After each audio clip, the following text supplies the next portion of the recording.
Okay, I came to Western Illinois University in 1968, sorry. And I had not a clue about what was going on there. And it was when Western was growing in leaps and bounds, and some crazy people around the art department, but they were good crazy, really. I mean, people from all over. And every summer we would have a kind of a football game, not my football, but American football, and we would go out to the little park and we'd play, and I hadn't a clue what it was about. And I got thumped not once or twice by people, but there's where I got Ken and saw him as a kind of a real amazing guy. What happened is, and I mention this again, that the story of Ken and myself learning how to drink a few beers on Thursday nights. I'll tell you a funny story. Okay, I said, Ken, this beer's C-R-A-P. He said, what are you going to do about it? I said, I'm going to make beer. So I went and got a bottles. So I took one over Saturday afternoon, and they just painted their kitchen. Opened up this bottle, and he went, and I saw Jan. I said, I'm getting out of here. Oh, but anyway, Ken was a terrific teacher too, really. They had a style then from the West Coast, and there was a guy called David Susek who was a friend of them, but they were not into landscape. And I think Harold, you'll know about his early works, or kind of where he taught him. But Ken really was such a decent guy to work with, to understand.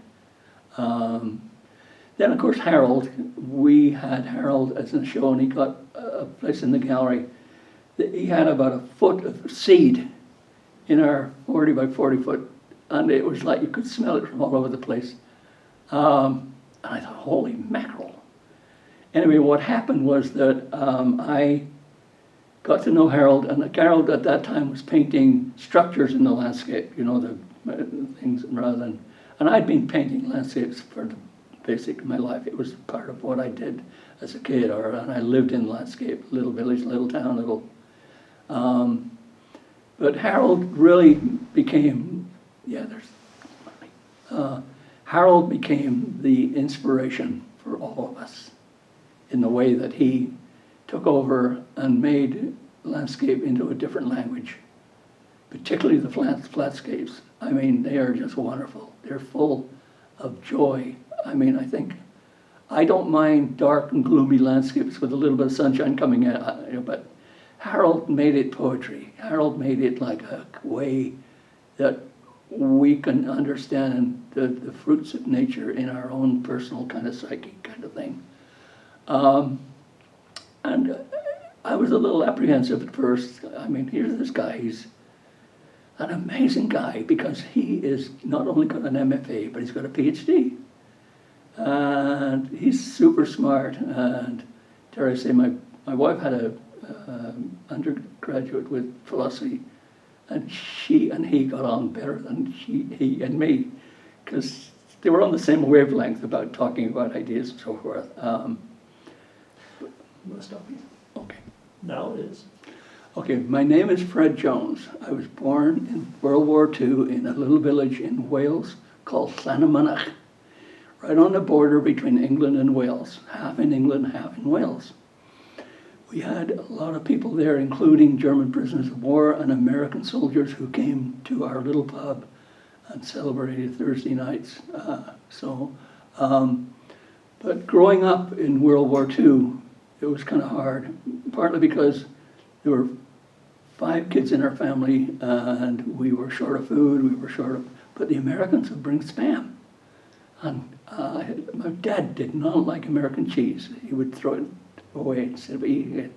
But Spam was the big deal, and we enjoyed them a great deal, the American soldiers, and we were thankful for them too, obviously. So I go through my teenage years, and I know you'll get people not to understand, but my first love was soccer. I grew up playing soccer. I got my, self-confidence. And at 16 or 17, I was playing with some pretty important people in soccer. But I knew that this would never go anywhere except owning a pub. All the professional soccer players ended up being alcoholics owning pubs. But and that's where, in some ways, I got involved in art rather than the more academic part of the curriculum. I surprised everybody by qualifying for the university over there. And the university over there, you only get 10% getting in.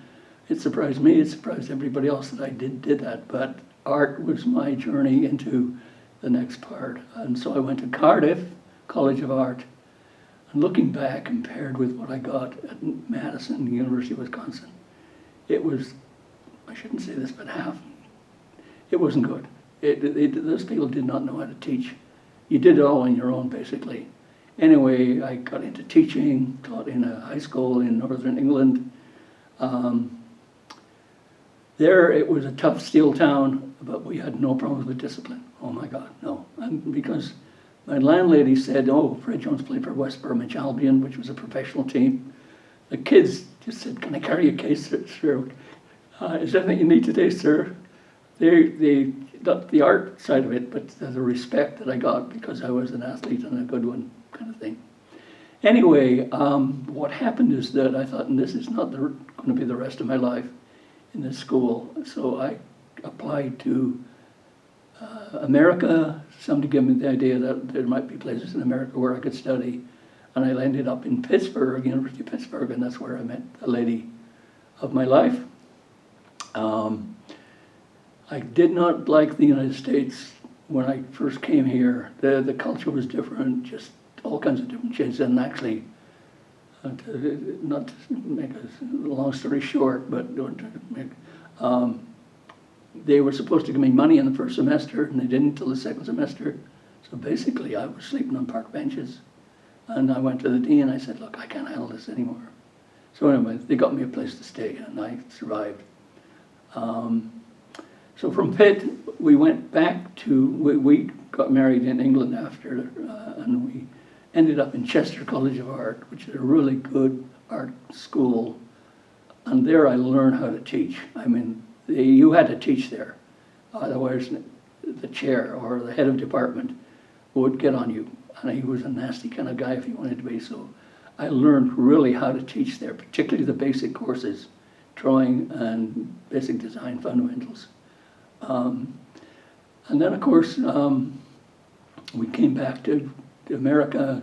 We were not earning enough money to buy a house, basically. So came to Western Illinois University, met people like Ken and other people, and I was teaching art ed, which I enjoyed, and also foundations. But then they said, if you don't get an terminal degree, you're out of here. So anyway, I had a choice to come here or to go to Madison. And for some reason I went to Madison, and that was not a bad thing to do because it was just one of those crazy years in Madison in the 60s where it was pretty wild, but the people there, the students were more mature, they were doing some absolutely fantastic things. So it was a culture that I think I really enjoyed, and I had to get it done in a year and a semester, and so I was working 15, 20 hours a day to get into the thing, and it was fun, it was enjoyable. So anyway, come back, and they got me, I did printmaking as a major. People like Warrington Colescott was a major American printmaker, and anyway, I got my MFA, but I studied screen printing, which you did not have here. And that was the entrance into the art department for me, because in those days, Warhol was doing screen prints and everybody was. So I set up screen printing, and I got too many students. They loved it. The only problem was it was all, you clean your screens with whatever it was, alcohol or gasoline or something like that. And I would go home with a headache. Meantime, in about 5 or 6 years, water basins came, and that was the godsend. But the screen printing program today is one of the best in the art department. It really is. And I think that it really did help me to get more involved in what we can talk about in terms of the projects that I've been involved with. In the meantime, I did go and have a sabbatical in London and Paris, and you've probably heard of Stanley William Hayter. He was probably the most important printmaker of the 20th century. Went to Paris, Atelier 17, learned how to use an engraving tool, and there were 53 people from all over the world there. Just amazing variety of people. And that was basically it. My education sort of, I came back to Western, taught lithography, but then, I know, the next step was this, that I could see from Madison there were things going on in the digital media. And my sons, who were both engineers, said, "You're too old for this stuff." I said, okay, but I got another sabbatical to go up there for a year and a half, and I got into digital media. But I set up the program for about 2 or 3 years. I said, no, I can't do any work. I'm learning all the time. It just, the amount of new information was coming at me, and I knew then, so I handed it over, and then I got back into printmaking. But that other year and a half with a guy called Ted Pope, and he was great. I mean, Ted was so smart and so, patient with somebody like me, and he would give me, I could work in his office and take over his computer, and he would teach me on his own. So that was another great experience up in Madison. So in the meantime, and this is where I got involved with a lot of people who were out of the jurisdiction of art, because Hayter set up in the 40s and 50s a place in New York, what's it called? Anyway, to bring poets and artists together to provide books and portfolios. So basically, I thought, well, I can do that, and I got involved with some of the art faculty, music, English faculty at Western, and also people from Peoria, Jim Ballou, I don't know if you've heard of him. Yeah. Fabulous guy. So he and I worked together on 2 portfolios, and I think I have them here, that dealt with poetry and art in our region. And I'm really into that as a theme now. We have a lot of great things going on, and I know you are very much a part of this, to get some time for people to see how good people are around here in the arts. So anyway, I did a number of portfolios, including the Western Illinois Folio, which was basically people from our area in the state, and Peoria. And then I also did a portfolio called the Illinois Portfolio, which is all about the best poets. I mean, Pulitzer Prize winner, Illinois Poet of the Year, Poet Laureate, you name it. We had the best people who were dealing with landscape, and also people like Harold and Jim Wynn. And so that is I think it's about 28 sheets of paper that went around the state, was in Chicago, was in the State Museum, and now is permanently installed in the Illinois State Library. And the other one is too. So basically that was it. And then I thought, well, you know, there's more to this than catches the eye. So I got more involved in poets and writers from Wales. Everybody's heard of Dylan Thomas, but I met a guy called Tony Curtis. Tony is a Royal Academician, just a beautiful guy. And he really wrote poetry with the best of people, and he was willing to help that side of the coin. He did the poetry, and I did collecting artists who dealt with Welsh American artists and Welsh poets. So, and that again is around and about in the British Library, National Library of Wales, Welsh National Museum. And that was, I think, a real eye-opener, because I went over kind of naive, but I got to know people, particularly the poets, and there were some just great people who knew all about, lived and worked with Dylan Thomas and the rest of them. They were really, truly wonderful, wonderful people. And I think that I know we got the best calligrapher in Wales to do the calligraphy of the poems. And they're in bilingual form, but don't ask me to translate. I know a little bit of Welsh, but not really enough to. But it was in around Wales, and it was around here too, as a portfolio. Finally, I think I got involved with people who were into landscape over there, and Tony was, of course, involved in landscape. So we did a number of projects that related to, well, the one was all about water in Wales. You know, you go there, this is a summer day in Wales. It's rain, rain, rain, but there's beautiful scenery, just gorgeous lakes and streams and waterfalls and so forth.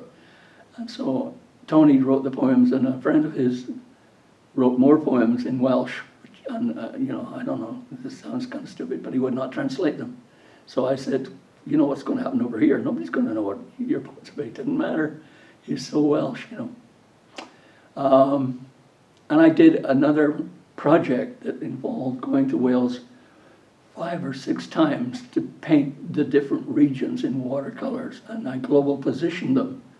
So today you can go to that exact spot and see where I painted the scenery. Again, they're both in the National Library. In fact, I had a big show there of this work, which was really nice.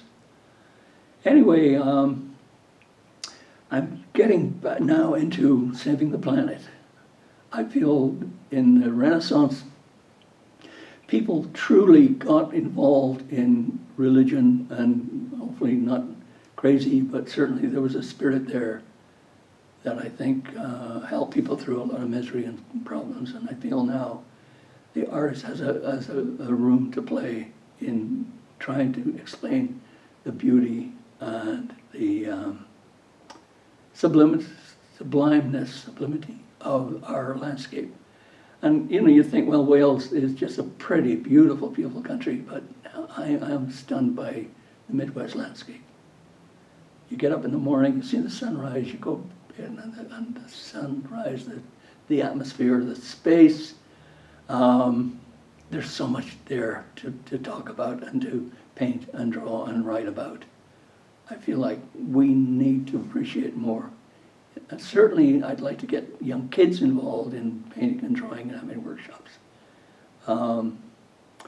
Part of the, and again, I can show you what this is, part of the deal I'm doing now is to write coloring books that relate to preserving the planet.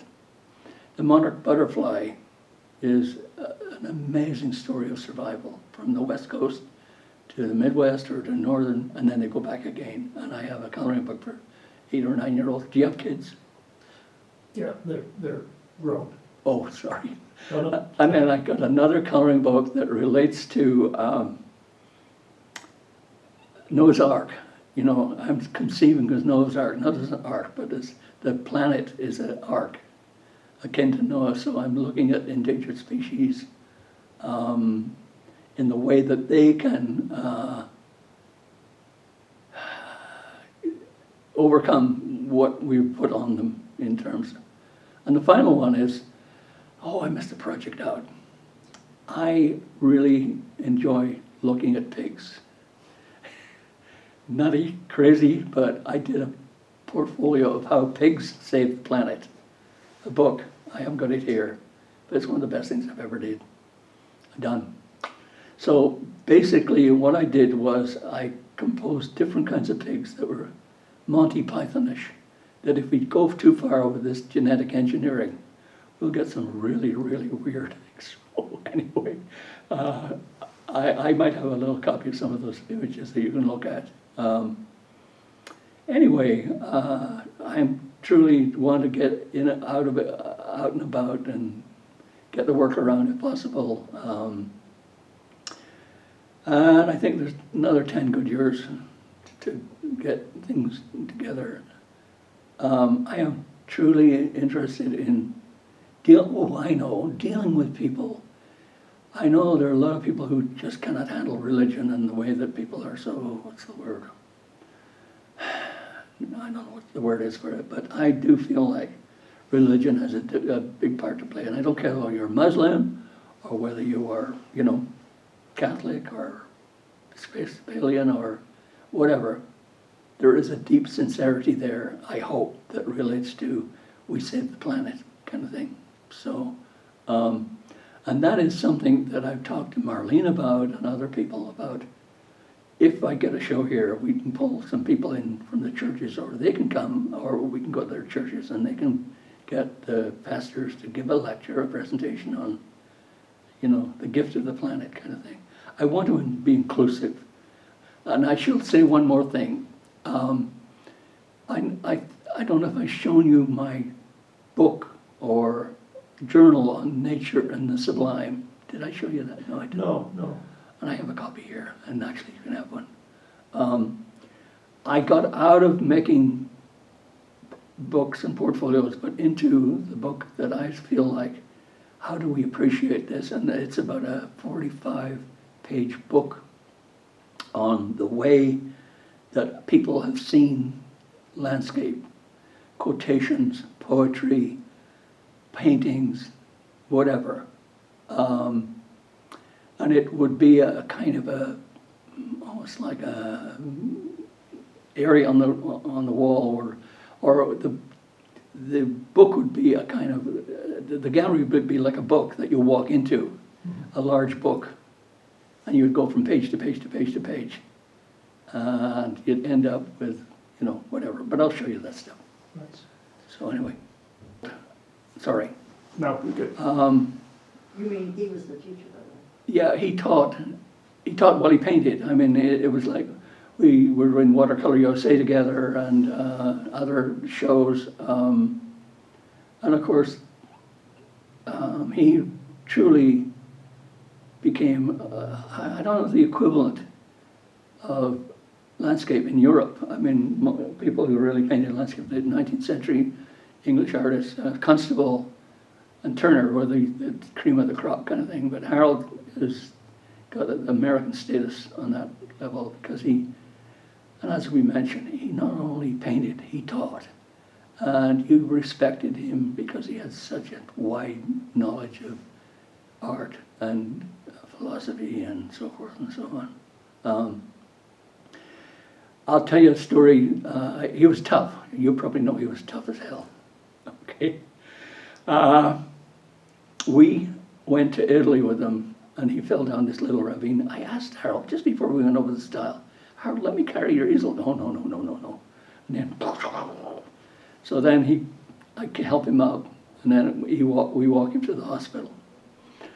Okay, we're scared as hell what's going on. So I thought, we'll go back up and see what he's out of the hospital, see what he's up to. He was painting. He hurt his right hand, and he was painting with his left hand. As good as cool. So anyway, he was just amazing in that way. It just sort of seemed like he's indefatigable in a way. I'm trying to think of another story we had. I know he almost got drowned fly fishing once, that I wasn't there, because we got into fishing kind of thing.